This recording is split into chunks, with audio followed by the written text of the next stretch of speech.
речь обратно же о кооперативах, друзья. Да, я думаю, многим из вас это надоело, мне точно, но я хочу уточнить кое-какие моменты и полностью закрыть эту тему. Итак, в проекте JKMJK я выражал свое мнение, почему я против кооперативов в том виде, в котором это происходит сейчас. И говорил, почему это является преступлением.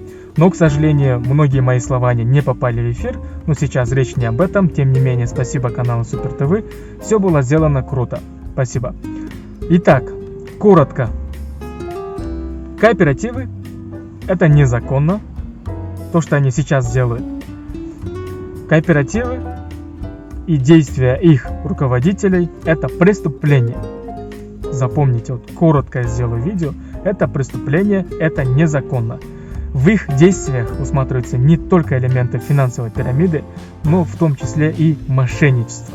Не имея каких-либо гарантий, то, что человек получит эту квартиру, они гарантируют его. Это уже является мошенничеством. Запомните. Это первое. Второе. Не должно быть никаких основателей. Я очень вижу много видео, где определенный кооператив везде указывает основатель.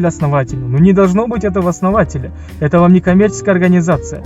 Здесь все вот эти члены, пайщики, вот вы все являетесь высшим органом управления.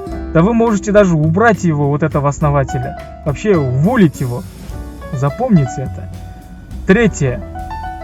Кооператив, вот эти руководители, они получают бешеные деньги.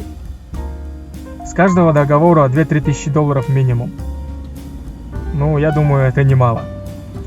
Итак, четвертое. Выдача авто. Вот определенный кооператив, я увидел, они, оказывается, выдают авто в рассрочку.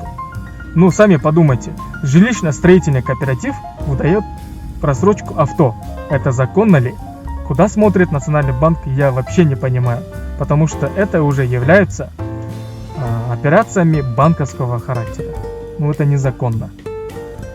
Вот, коротко. Кооператив это незаконно, кооператив это преступление в том виде, в котором это сейчас происходит.